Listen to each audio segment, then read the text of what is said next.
Olá!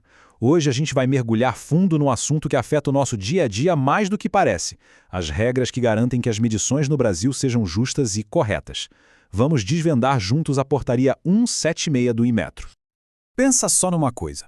Quando a gente para no posto para abastecer o carro, ou vai no supermercado comprar algo por quilo, como ter certeza de que a quantidade que aparece na bomba ou na balança é a correta?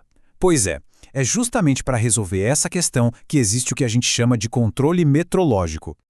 Para a gente entender bem como tudo funciona, nosso roteiro vai ser o seguinte. Primeiro, por que essa regra existe? Depois vamos conhecer a tal portaria 176 e quem são as figuras-chave nesse processo.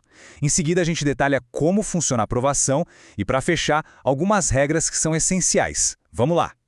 Começando pelo começo, por que essa regra toda existe? A resposta é simples e direta. Ela é a base da confiança nas relações de comércio. O objetivo, no fim das contas, é garantir algo que parece óbvio, mas é fundamental: que 1 litro seja sempre 1 litro e 1 quilo seja sempre 1 quilo.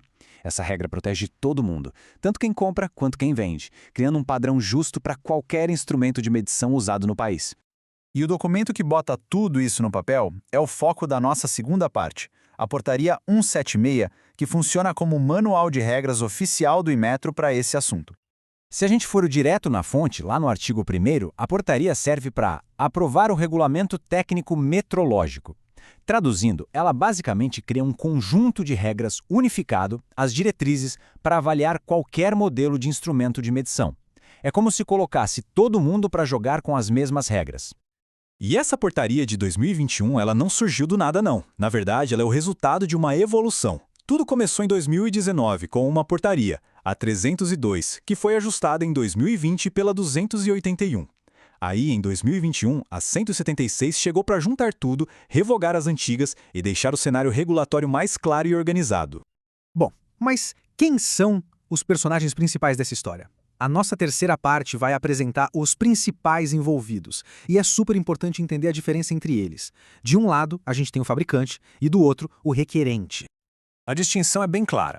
O fabricante é quem de fato bota a mão na massa e produz o equipamento, não importa se é aqui no Brasil ou lá fora. Já o requerente é a empresa que está aqui no Brasil e que vai pedir a aprovação daquele modelo para o Inmetro. Esse requerente pode ser o próprio fabricante, mas também pode ser um importador ou um distribuidor.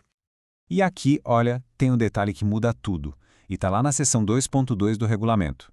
A aprovação do modelo sai no nome do requerente e não do fabricante. Sabe o que isso significa na prática? Que se duas empresas diferentes quiserem importar o mesmíssimo instrumento do mesmo fabricante, cada uma vai ter que ter o seu próprio processo de aprovação.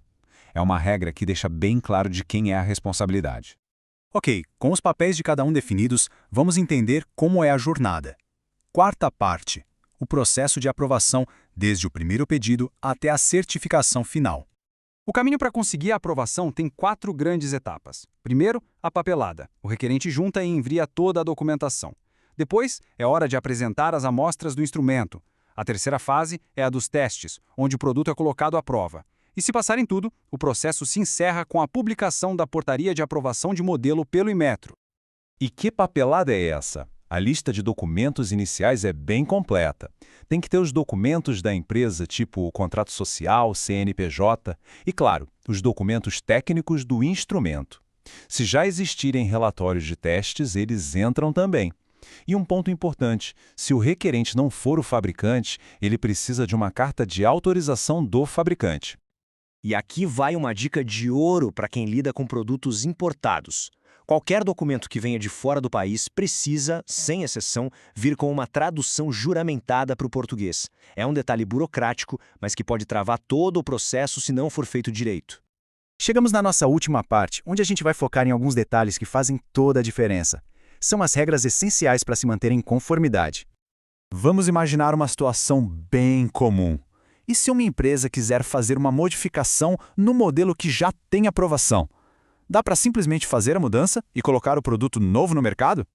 A resposta é um não bem claro direto da seção 2.4.1. Qualquer alteração importante que possa afetar o funcionamento do instrumento precisa de autorização prévia do Inmetro. A mudança só pode ir para o mercado depois do sinal verde. Isso garante que o produto que a gente encontra por aí é exatamente igual ao que foi testado e aprovado.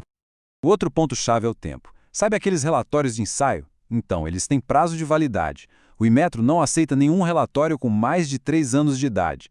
Essa regra existe para garantir que os testes sejam recentes e reflitam a tecnologia atual do produto, e não algo que já ficou para trás. E para fechar o nosso pacote de regras, uma muito importante sobre importação. Somente a empresa requerente, aquela que tem a aprovação do modelo no seu nome, é que tem permissão para importar aquele instrumento específico. Isso amarra a responsabilidade da importação diretamente a quem passou por todo o processo de certificação aqui no Brasil. Depois de olhar tudo isso, fica uma reflexão, né?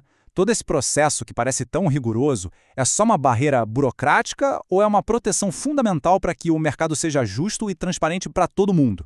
A resposta talvez esteja em encontrar aquele equilíbrio delicado entre a segurança de quem consome e a necessidade de inovar. Fica aí a provocação.